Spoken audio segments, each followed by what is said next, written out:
దీని గుర్తుంది కదా ఉంది. పని త్వరగా పూర్తి చేయాలి. దెయ్యాల్ని భూతాల్ని పరిగెత్తి పారిపోయేలా చేయగలను గానీ శవలా నటించమని పరిగెత్తించాలంటే చాలా కష్టం. అయినా మీరేం కంగారు పడకండి గురుగారు.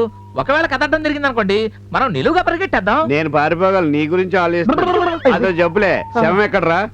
అదిగో మాటల్లోనే తీసుకొస్తున్నారా? పద రండి, తీసుకురండి రా, తీసుకురండి. పడుకోబెట్టండి మెల్లిగా. శవానికి దెబ్బ తగలకూడదు, జాగ్రత్త. మీకు తగిలినా పర్లేదు, దూరంగా వెళ్ళండి రా. ఓం cream ice cream. Modern dress లో ఉన్నాడు. పగలొచ్చాయి కాబట్టి ఈ డ్రెస్ లో ఉన్నా, నైట్ అయితే ఇది కూడా ఉండదు. అయ్యా పాతాళ భైరవి గారు, శవం ఎప్పుడు కుళ్ళిపోకుండా కంపు కొట్టకుండా ఉంటుందంటారా? నీ దగ్గర నా కంపు కొడుతుందేమో గాని సత్యనే ఈ శవం కంపు కొట్టదు. పిఠాపురం సెంటు వాసన వస్తుంది అని ఏంటి గ్యారంటీ? వీడిని వాసన చూడండి. ఎప్పుడో స్వతంత్ర పోరాటంలో పోయాడు, అప్పటి నుంచి నాతోనే తిరుగుతున్నా. నా మంత్ర బలంతో ఈ శవాన్ని వశం చేసుకునే చెప్పినట్టల్లా ఆట ఆడిస్తా. అయితే సరే, మొదలెట్టండి. ఓం బాదం పిస్తా, బాడీ నడిపిస్తా. శవం పేరేంటి? సతిపండు. గోత్రం? పులాసలే. పులాసల గోత్ర సత్యపండి నామదేశ చింగిరికిరి మంగిరి Lashkare Taiba Jaishe Mohammed Dawood Ibrahim bin Laden Bush. కరుణించుకోవాలి, చూపించు నీ మహిమ. సత్తిపండు, సత్తిపండు లే లే. ఇప్పుడు ఏం చేయాలి? లే. లేస్తున్నాను లే. లేస్తున్నాను రా బాబు. ఇక లేస్తున్నావు, కాళ్ళ మీద లెగిస్తున్నావు. మొక్కళ్ళ లైట్ గా ఉన్నాయండి. ఓహో, నీ నొప్పి తీస్తా, నిన్ను నడిపిస్తా. లే, నడే, నడు, ముందుకురా, వెనక్కి తిరుగు, వెళ్ళు, నడు. వాకింగ్ లో చాలా స్టైల్ ఉంది. నడు, ఆగో, వెనక్కి తిరుగు, ఇట్టురా. నా మీదకి వచ్చేస్తున్నాడు, తొక్కేస్తావు ఇటు. ఈడేంటి శీతలై ఎవరి మాట విండేటి? వెనక్కి తిరుగు, తిరుగు, వాకింగ్ స్టైల్ మార్చు. ఆహా, ఓహో, నడు, ఆగో, వెనక్కి రా, నా దగ్గరకి.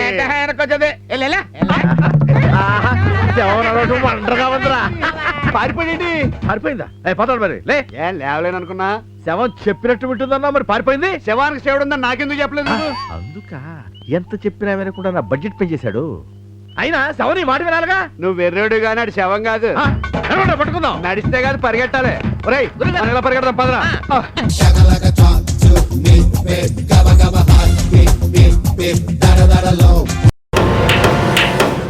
రే, మొన్న మిమ్మల్ని బస్ స్టాండ్ దగ్గర కొట్టిన వాడిని ఏం చేశారా? ఇప్పుడు ఏదో గురించి ఎందుకులేనా? ఏమైంది? అవే చెప్పండి రా. నన్ను కూడా ఏదో బూతులు తిట్టాడన్నారు. బడానా ఆడమ్మ ముగుడా. మీరు విన్నది కరెక్టే అన్న.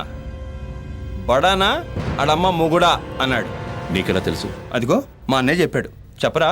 అవునన్నా, మొన్న మందులో బరస్ట్ అయినా. అదన్నా, మనల్ని అన్నోళ్ళు ఆళ్ళంటోళ్ళు చాలా మంది ఉన్నారన్నా. ముందు వాళ్ళ సంగతి చూద్దాం. ఆళ్ళంటూ చూడటం వేరు, ఆడిని చూడటం వేరు. ఆయన ఏంటయ్యా అనేది అడుగుతుంటే చెప్పడానికి నీకైనా ప్రాబ్లమా?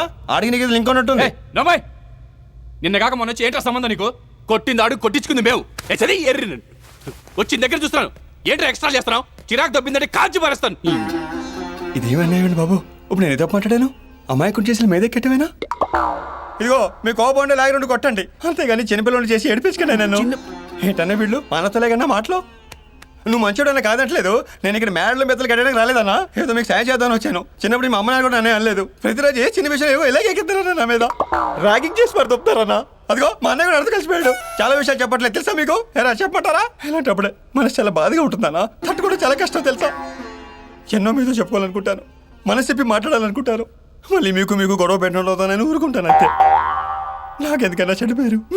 ఎందుకు అంత డిస్టర్బ్ గా ఉన్నా? డిస్టర్బ్ డా బొంగ లోకువా. కొత్తోడైనా ఎక్కువ ఇన్ఫర్మేషన్ వీడి దగ్గరే ఉంది. ఇన్ఫర్మేషన్ కష్టపెడతానా? వీళ్ళ తాగి తొంగట్లేదు. మన వచ్చిన పని అదే కదా. గత నెల 24వ తారీఖున సంభవించిన హైట్ నగర్ దుర్ఘటన మీద ఎన్నో అనుమానాలు వ్యక్తమవుతున్నాయి. ఇది షార్ట్ సర్క్యూట్ వల్ల జరిగింది కాదని, కొందరు వ్యక్తులు కావాలనే ఈ దారుణానికి వడిగట్టారని అనుమానాలు ఉన్నాయి. దీనికి సంబంధించిన మరిన్ని వివరాలు తొందరలోనే అందిస్తానంటూ ఓ ప్రైవేట్ ఇన్వెస్టిగేషన్ టీం ద్వారా స్టూడియోకి సమాచారం అందింది. వెళ్ళే ఛానల్ ఎవడున్నాడు ఎత్తుకురంట్రా. అన్నా నా మాటను మీడియాతో పెట్టుకుంటే తోలు తీరిపోద్ది. వాళ్ళు ఏమైనా తోపులా? మీడియా అంటే పిల్లలు అంటోళ్ళు. వాళ్ళు సరిగా ఉన్నాం అనుకో టైంకి నిద్ర ఆహార సుఖం అన్ని కరెక్ట్గా ఉంటాయి. అదే గెలికామనుకో మొత్తం ఎండిపోతాయి. వదిలే ఆయన తొక్కలో జనం రోజు ఎంతమంది చూస్తారన్నా? నా స్టూడియోని ఎవడో తిడుతున్నాడు రా. అని వెళ్తాను కదా నేను చూసుకుంటాను. ఆ ఓనర్కి మొత్తం పగిలిపోతాయి. నా మాటను కూల్ కూల్ వెళ్ళు వెళ్ళు చెప్తాను వెళ్ళు. పుట్టింటోళ్ళు తరివేశారు, కట్టుకున్నాడు వదిలేశాడు, పట్టుకుంటే 16 ఏళ్ళు రా నా సామె.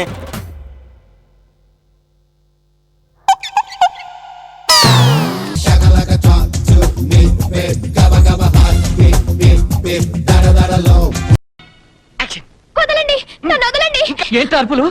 నేను చెప్పింది వినకుండా వాళ్ళిద్దరిని ఒకే సెల్లో వేశారు. ఏం ఘోరం జరుగుతుందో ఏమిటో. ఓ మై గాడ్, పాలమే. వద్దమ్మా, ఆ ఉంగరంలో రాయి మీకు చచ్చిపోతావమ్మా.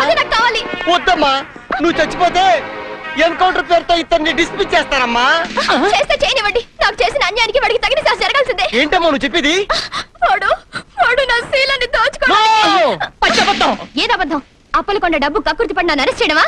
లేక నా కళ్ళ ముందే ఈ అమ్మాయి జీవితాన్ని నాశనం చేయాలని ట్రై చేయడం అబద్ధమా? చెప్పండి ఎస్ఐ గారు. ఓర్ నాయనో, ఈ ఫినిషింగ్ ఏమిటో. ఈ విషయం నేను కోర్టులో చెప్తానేమో అని భయపడి ఎందుకు నన్ను ఎన్కౌంటర్ చేశారు? అసలు నేను ఇవి చెయ్యలేదు కదరా. లేకపోతే ఏంటి సార్, ఈ క్షణమే ఈ సెల్లోనే ఈ ప్యాంటు సక్కకి ఉడేసుకొని ఈ మెడకి ఉరేసుకొని చస్తా.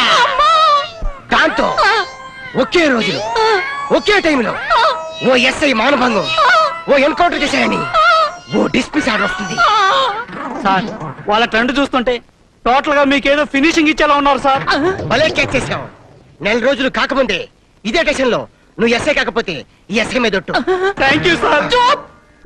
ఏమండి, ఇద్దరు ఆడపిల్లలు తండ్రినండి, నన్ను అన్యాయం చేయకండి సార్. ఏ ఈ అమ్మాయి మాత్రం నీ కూతురు లాంటిది కదా.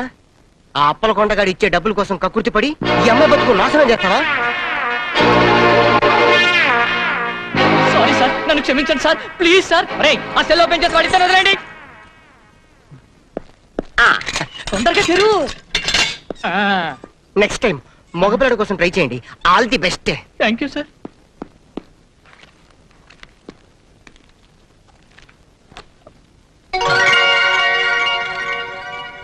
పదమ్మా.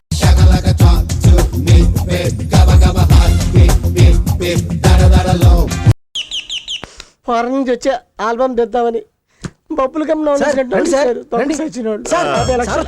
హలో, క్యాష్ రెడీయా? Ready sir. 50 lakhs. నువ్వు ఇంకా కోడేటర్ మర్డర్ గురించి మర్చిపోవచ్చు. సార్, ఆ కోఆర్డినేటర్ ఆత్మ మాట్లాడటం, నా మీద స్టేట్మెంట్ రాయటం ఇలాంటి ఉండవు కదా? అలాంటి ఏమి ఉండవు. ఈ 50 లక్షలు 40 లక్షలు వాళ్ళ కుటుంబానికి ఇస్తాను. 10 లక్షలు కేసు కొట్టేయడానికి ఇస్తాను. అరే థ్యాంక్ యూ కాశ్మీరా గారు. No mention. రే కాశ్మీరా, ఎవరిని సౌండ్ తేడా వచ్చింది? Right right. ఆ సూట్ కేసు ఇక్కడ పెట్టు. పెట్టాను. ఆ కోఆర్డినేటర్ నీ గురించి కొన్ని విషయాలు నా దగ్గర కూడా చెప్పాడే. అలా ఉండదే. ఉండదా?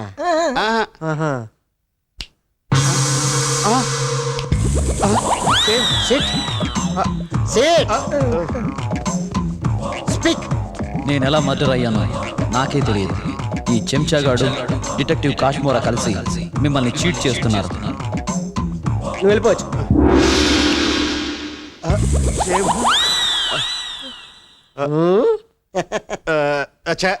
ఊరుకోండి, భలే పన్నీరా.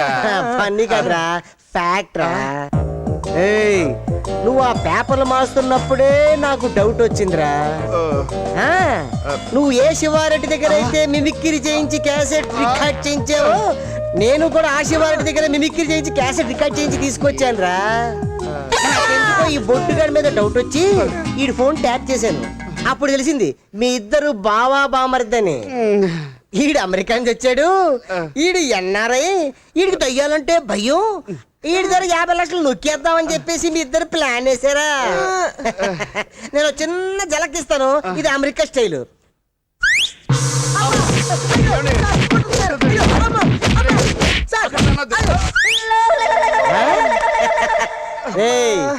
చూసారా నా స్టైల్ ఏంటో? నాతో పెట్టుకుంటే మీ డెత్ స్టేట్మెంట్ నేను రాయాల్సి వస్తుంది. You know who I am Los Angel King. Los Angel King. You stupid nasty fellows. నాతో పెట్టుకుంటారా?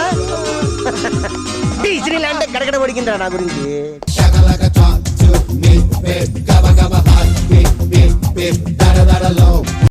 యువర్ ఆనర్ 5 అడుగులు 9 అంగుళాల పొడుగుండి ఉంగరాల జుట్టుండి మున్నాగా భయ్యాగా చిన్నాగా పిలువబడే ఈ ముద్దాయి కామంతో ఒళ్ళు కొవ్వెక్కి ప్రాసిక్యూటర్ ఏమిటా భాష ఏమిటి? క్షమించాలి, కామంతో ఒక అమ్మాయిని మానభంగం చేయడానికి ప్రయత్నించిన ఈ ముద్దాయిని సమాజ శ్రేయస్సు దృష్ట్యా కఠినంగా శిక్షించాలని కోర్టు వారికి మనవి చేసుకుంటున్నాను. ఏమయ్యా దానికి నువ్వేమంటావు? ఏమంటాను సార్, ఇప్పుడు 5 అడుగుల 9 అంగుళాల ఎత్తుండి ఉంగరాల జుట్టుంది రకరకాల పేర్లతో పిలవబడే ఈడు అని కేసు నా మీద తోస్తున్నారే గాని నా గురించి వివరాలు అక్కడ కరెక్ట్ గా లేవు. నేనేను అక్కడ రాసిలేదు సార్. ఆ పోలికలున్న వ్యక్తి ఈ నేరం చేయడానికి ప్రయత్నించడం నిజమే అయితే వాడు భారతదేశంలో ఎవడో కూడా అయి ఉంటాడు.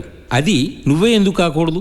ఖచ్చితంగా కాదు సార్, ఎందుకంటే నేను భారతీయుని కాదు, మాది చైనీయుణ్ణి. చైనా అంటాడేంటి? ఈ దేశంలో పుట్టావు, ఇక్కడే పెరిగావు, నేను భారతీయుని కాను అని చెప్పుకోవడానికి సిగ్గువేయట్లేదు నీకు? సార్ నేను చెప్పేది వినండి సార్, నేను ఎక్కడ పుట్టానో తెలీదు, నా ఊరేంటో మా అమ్మ నాన్న ఎవరు కూడా నాకు తెలియదు సార్. గాలికి పెరుగుతున్నాను, నాకు పేరు పెట్టినోడు కూడా లేడు సార్.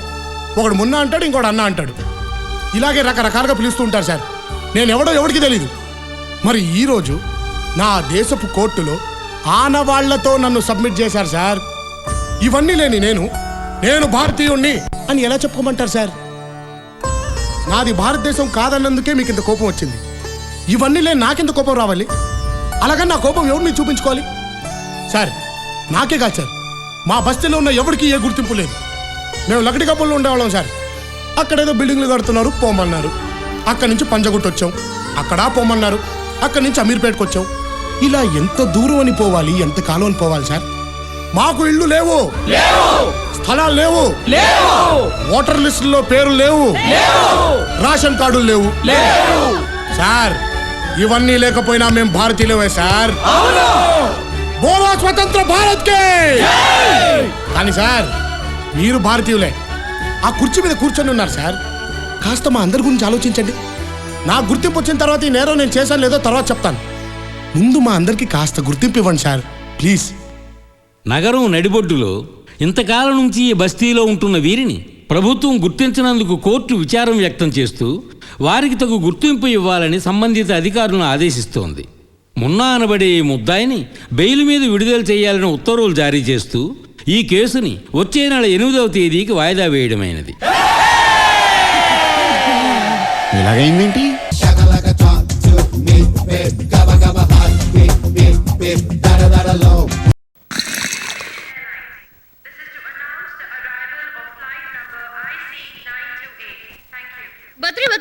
వచ్చేస్తున్నారు.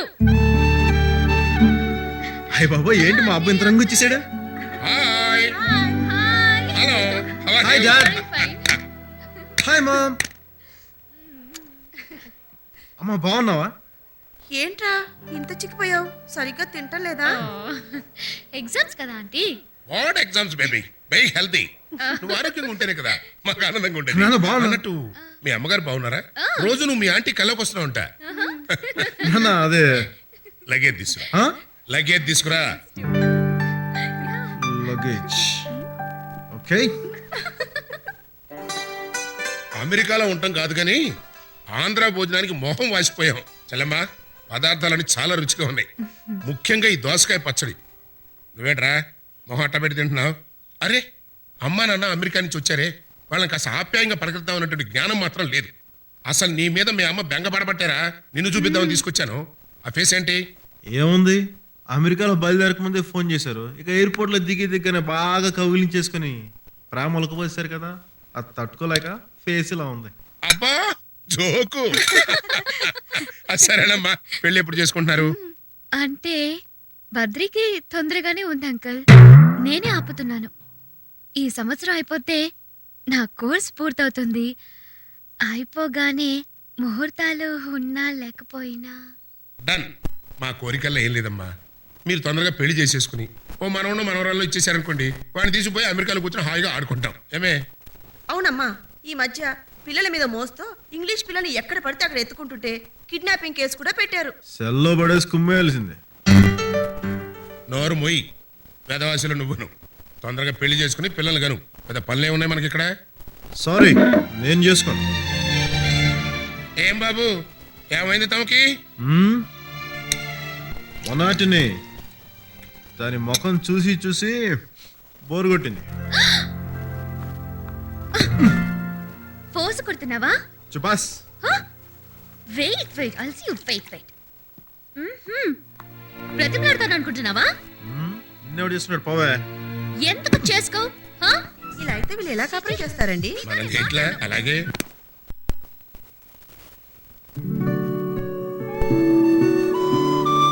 అసలు టోటల్ గా మన ఇద్దరికి కుదరదంటే కుదరదు అంతే.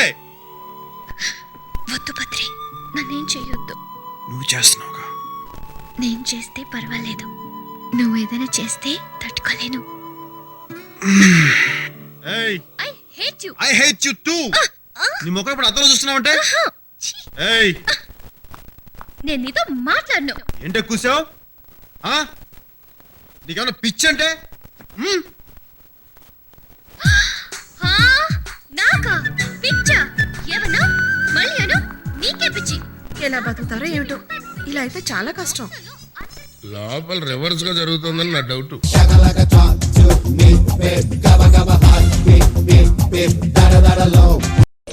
రెండు ఒకటి రెండు మింగేశా. నీ వడ కూడా నాదే. ఆకాశవాణి సమయం 7:30 అమ్మో ఊరే అబ్బాయి, ఇగో తీసుకెళ్ళు. ఎవరైనా మధ్యలో వచ్చేది? లైన్లో రా. లైన్లో వచ్చి తీసుకోండి స్వామి. వచ్చేసావా? వేడేం తగలేదుగా, కడుపు నుండి తిను. అయ్యప్ప. ఏంటి తెలియక అడుగుతున్నాను, ఇదో బతుక చెప్పండి. కదలకుండా కూతున్న చోటే ఓటీఎంపీ కొడుతున్నావే. నువ్వు ఒక ఓనర్వి, నేను సర్వెంట్ని. అవును, నేను తెచ్చి నీకెందుకు ఇవ్వాలంటావు? నేనే తీసుకుపోతే? అక్కడే ఉంది రహస్యం. రేపు నువ్వు ఇదే చోటికి వెళ్ళావనుకో, ఏమీ దొరకదు. ఏ గుళ్ళో ఏ వారం ఏం ప్రసాదం దొరుకుతుందో కంప్లీట్ గా బయోడేటా తయారు చేసుకున్నాను. సింహాచలంలో ఎప్పుడు భోజనాలు పెడతారో, రాజకీయ నాయకులు ఎప్పుడు అన్నదానాలు చేస్తారో, ఏ వీధిలో ఎవరు ఏమేం పెడతారో, కనక మహాలక్ష్మి గుళ్ళో ప్రసాదాలు ఎప్పుడు పెడతారో, ట్రైన్ కోట్లు, గొడుగులు, ఇస్త్రీ పెట్టెలు, కుట్టు మిషన్లు, కళ్ళజోళ్ళు ఎప్పుడెప్పుడు ఎక్కడెక్కడ ఏమేమి ఇస్తారో నాకు మాత్రమే తెలుసు. దీన్ని చూసావా? 365 రోజులకి డీటెయిల్డ్ గా షెడ్యూల్ వేసి ఇందులో దాచాను. ఈ వివరాలే నా మూలధనం. నేను నీకు పెట్టిన అన్నం కాదురా అబ్బాయి, ఇన్ఫర్మేషన్.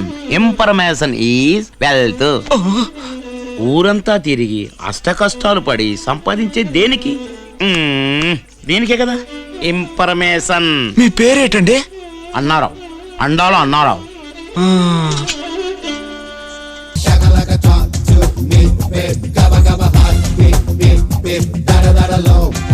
ఐఏఎస్ అంటే ఏంటో తెలుసా? Indian administrative service.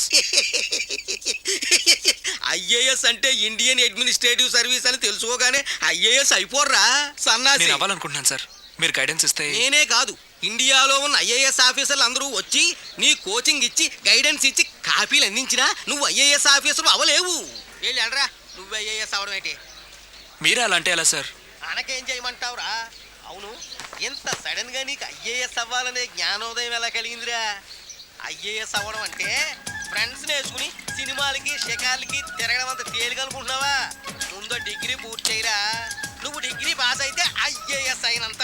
ఎంతకంటే నేనేం చెప్పలేను, నన్ను విసిగించు. మీరే ఏదో ఒక సలహా ఇస్తారని. నా సలహా ఒక్కటే, అత్యవసర మార్కులు వాళ్ళు ఐఏఎస్ అవ్వరు. వెళ్ళు. ఎందుకు అవ్వరు సార్? నువ్వేట్రా వకాల్తానా? ఇదే కాలేజీలో ఎంఏ చదివి లెక్చరర్ అవుదాం అనుకున్నావు, అయ్యావా పిఓను అయ్యావు. నా సంగతి తర్వాత సార్, ముందా కుర్రాడు ఎందుకు ఎవడో చెప్పండి. వాడికంత బ్రెయిన్ లేదురా. 50 గ్రాములు తక్కువగా ఉందా? గురువు గారు, మామూలుగా బ్రెయిన్ అందరికి ఒకేలా ఉంటదా, రకరకాలుగా ఉంటదండి? ఒకేలా ఉంటుంది. ఒకేలా ఉంటదా? అంతే. ఒకేలా ఉన్నప్పుడు ఒకరు అబ్దుల్ కలాం ఎందుకు అయ్యారు, ఒకరు మెగాస్టార్ చిరంజీవి ఎందుకు అయ్యారు, ఒకరు ఆంధ్ర టైగర్ వైఎస్ రాజశేఖర రెడ్డి ఎందుకు అయ్యారు, మీరు లెక్చర్ ఎందుకు అయ్యారు, మనం ఫ్యూన్ ఎందుకు అయ్యాం, ఇంకో రిక్షావాడు ఎందుకు అయ్యాడు? అయితే అందరూ రిక్షావాళ్ళు అవ్వాలి, అయితే అందరూ కలాములు అవ్వాలి. ఎందుకు అవ్వలేదు? వాళ్ళంతా అలా అవ్వాలనుకున్నారు, అయ్యారు. మనడు అవ్వాలనుకున్నాడు సార్. ఎందుకు ఎవడు? ఎందుకు అవుడండి? అనుకుంటే అయిపోవడానికి వీడి బ్రెయిన్ కంప్యూటర్ కాదు. అయ్యా లెక్చరర్ రేలంగ్ గారు, 2 × 2 4 అని చెప్పింది కంప్యూటర్ కాదండి, మనిషి బ్రెయిన్. అసలు మనం ఎలా బతికి చవాలని నిర్దేశించిన భారత రాజ్యాంగాన్ని కనిపెట్టింది కంప్యూటర్ కాదు సార్, మనిషి బ్రెయిన్ సార్. ఏమండి కంప్యూటర్ కంప్యూటర్ కంప్యూటర్ దొబ్బుతున్నారు కదా, అసలు ఆ కంప్యూటర్ కనిపెట్టింది ఎవరండి? మనిషి బ్రెయిన్ సార్. కంప్యూటర్ కనిపెట్టలేదు సార్, మనిషి బ్రెయిన్ కనిపెట్టింది సార్. అంటే వీడు ఐఏఎస్ అయిపోతాడా? అవ్వచ్చుంటున్నాను సార్. వీడే కాదు, 21 సంవత్సరాల నిండిన కుర్రాడు ఏం అవ్వాలని అవుతాడు. కాకపోతే నేను అవ్వాలి అనుకోవాలి. ఏయ్ తమ్ముడు, నువ్వు అవ్వాలనుకుంటున్నావా? అవ్వాలనుకుంటున్నావా? అవ్వాలనుకుంటున్నావా? అవ్వాలనుకుంటున్నాను.